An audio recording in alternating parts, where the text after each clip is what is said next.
আসসালামু আলাইকুম ভাই ভাই বাইক ওয়ার্কশপের নতুন আরেকটি ভিডিওতে জানাচ্ছি শুভেচ্ছা অভিনন্দন। তো আজকের ভিডিওর উদ্দেশ্য হচ্ছে ডিসকভার 125 সিসি বাইক। তো এই বাইকটির যে সমস্যা হচ্ছিল সেটা হচ্ছে তেল মাইলেজ কমে যাওয়া, অর্থাৎ তেল বেশি খাওয়া, স্টার্ট বারবার বন্ধ হয়ে যাওয়া, স্টার্টিং এর প্রবলেম এবং ইঞ্জিনের সাউন্ডও খারাপ। তো আমি আজকে দেখাবো যে এই ধরনের সমস্যা হলে বাইকে আপনারা কিভাবে কাজ করে সেটা ঠিক করতে পারবেন। আর এই বাইকটির যে সমস্যাটা হয়েছে সেটা ঠিক করতে কোনো পার্টস পরিবর্তন করতে হবে না বা কোনো পার্টস পরিবর্তন করতে লাগবে না, শুধু কাজ করলেই হবে। সে কাজটা আমি আজকে আপনাদেরকে দেখাবো যে কিভাবে এই সমস্যা থেকে সমাধান হবে, অর্থাৎ বাইক বারবার বন্ধ হয়ে যাওয়া, তেল বেশি খাওয়া এবং ইঞ্জিনের সাউন্ড। তো আমি আগে আপনাদের ইঞ্জিনের সাউন্ডটা দেখাই, সাউন্ডটা কিরকম, তারপরে ভিডিওতে চলে যাব ইনশাল্লাহ। নি। তো আমি এখন হচ্ছে বাইকটা স্টার্ট করে আপনাদের হচ্ছে ইঞ্জিনের সাউন্ডটা শুনাই, দেখুন যে সাউন্ডটা কিরকম হলো।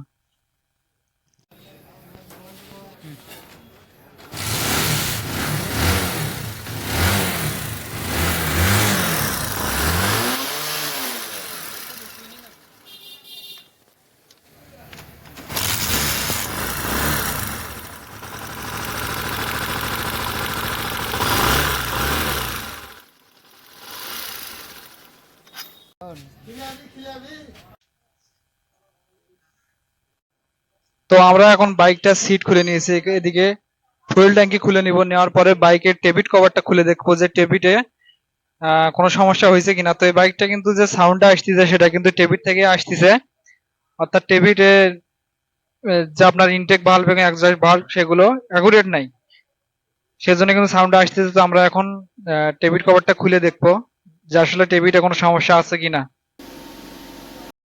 তো আমরা বাইকটা থেকে টেবিট কভারটা খুলে নিলাম। এখন হচ্ছিল আপনার আমরা টেবিট গুলো চেক করে দেখবো যে টেবিটে কোনো সমস্যা আছে। যেহেতু বাইকটাতে সাউন্ড খারাপের বিষয়টা ছিল, অর্থাৎ টেকটেকি সাউন্ড ছিল, সেখানে কিন্তু টেবিট থেকে শব্দটা আসার কথা বা টেবিট এক্সজস্ট নেই, সেজন্য আমরা এখন টিটিসি মার্কে তুলে নিব। তো এখানে এই এলিঙ্গি নাটটা ঘুরালে কিন্তু এটা টিটিসি মার্কে উঠবে, অর্থাৎ পিস্টনটা টপে উঠে আসবে। তো এখানে দেখবেন যে টি যে মার্কটা আছে, টি মার্কটা উপরে হবে এবং যে কাটা দুইটা দাগ আছে এই স্পকেটটা, এই দুটো হেড সমান করলে হবে।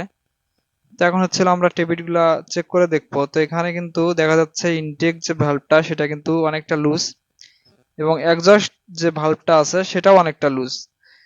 এটার অনেক ক্ষেত্রে দেখা যায় যে ইনটেক ভালভটা অনেকটা টাইট হয়ে যায় এবং এক্সজস্ট ভালভটা অনেকটা লুজ হয়ে যায়, কিন্তু এটার ক্ষেত্রে উল্টা হয়ে গেছে।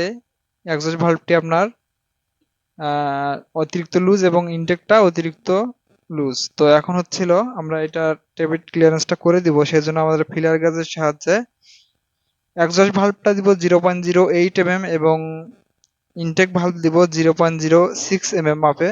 আমরা টেবিট ক্লিয়ারেন্সটা করে দিব, তাহলে কিন্তু বাইক থেকে সাউন্ডটা স্মুথ আসবে এবং যে বাইকটা বারবার বন্ধ হয়ে যাওয়ার যে বিষয়টা সেটা আর বন্ধ হবে না। তো আমরা এখন হচ্ছিল টেবিট ক্লিয়ারেন্সটা করে দিচ্ছি, দেখুন।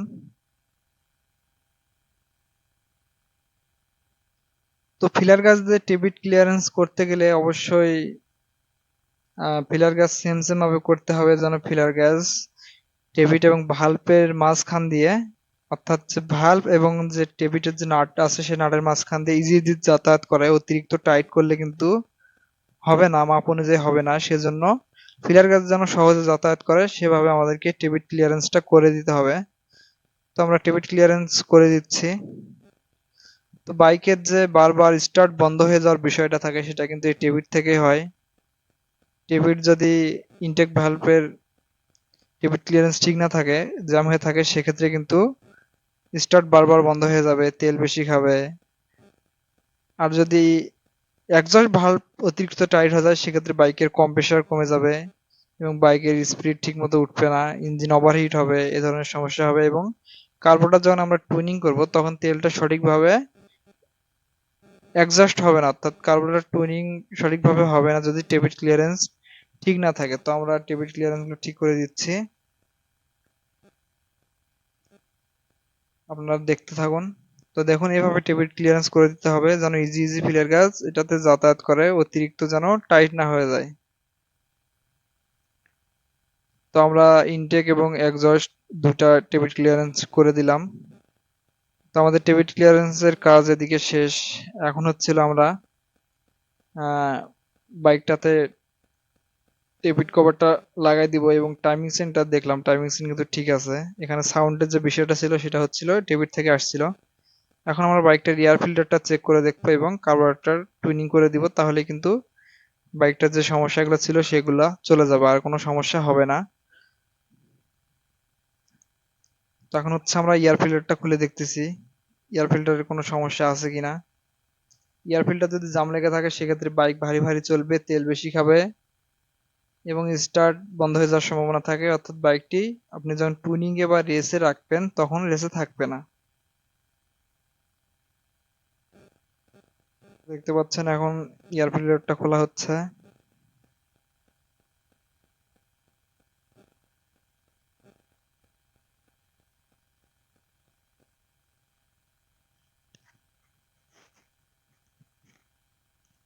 তো এই বাইকটাতে যে সমস্যাগুলো ছিল আমরা সেগুলো সমাধান করতেছি। তো এয়ার ফিল্টারটা খোলা হয়ে গেছে, এখানে দেখতে পাচ্ছি এয়ার ফিল্টারটা কিন্তু ক্লিন করানোই আছে, কোনো তেমন ময়লা নেই, কিন্তু যে সমস্যাটা আসছিল আমরা সেই কাজটা করলাম, কিন্তু এয়ার ফিল্টারটা চেক করে দেখলাম যে সমস্যা আছে না। সমস্যা থাকলে আমরা এটা পরিবর্তন করে দিতাম বা ক্লিন করে দিতাম, কিন্তু এখানে তেমন কোনো সমস্যা নাই। এমনি থেকে যে ময়লাগুলো আছে সেগুলো পরিষ্কার বা ক্লিনের আমরা কাজটা করে এয়ার ফিল্টারটা এখানে ফিটিং করে দিব।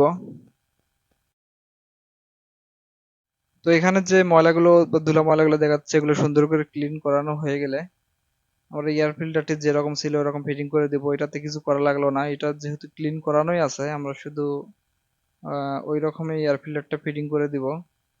তো আপনাদের বাইকের যদি এয়ার ফিল্টার জাম লেগে থাকে দীর্ঘদিন পর্যন্ত, যদি এয়ার ফিল্টার পরিষ্কার না করেন সেক্ষেত্রে আপনার বাইকটি ভারী ভারী চলবে, তেল বেশি খাবে, স্টার্টের সমস্যা করবে, স্টার্ট বারবার বন্ধ হয়ে যাবে, যেরকম টেবিট থেকে যে সমস্যাগুলো আসে।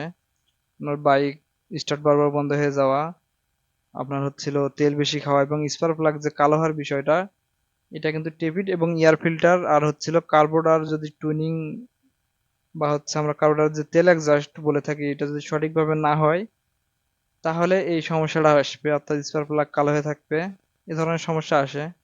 তো আমাদের কিন্তু বাইকটার কাজ শেষ, আমরা কার্বোরেটর টুনিং করে দিব। তো আমাদের এদিকে বাইকের টেবিট ক্লিয়ারেন্স করলাম, এয়ার ফিল্টার চেক করে দেখলাম, এখন কার্বোরেটর টুনিং করে দিব, তাহলে কিন্তু বাইকের যে সমস্যাগুলো ছিল সেগুলো সমাধান হয়ে যাবে ইনশাল্লাহ। তো আজকের ভিডিওটা একটু ছোট করে করলাম, এখন বাইকের অনেক কাজ আছে আরো সাইড কাজ, সেগুলো আমরা করব, করার পরে বাইকটা স্টার্ট করে দেখবো। তো এই ছিল আজকের ভিডিওটা।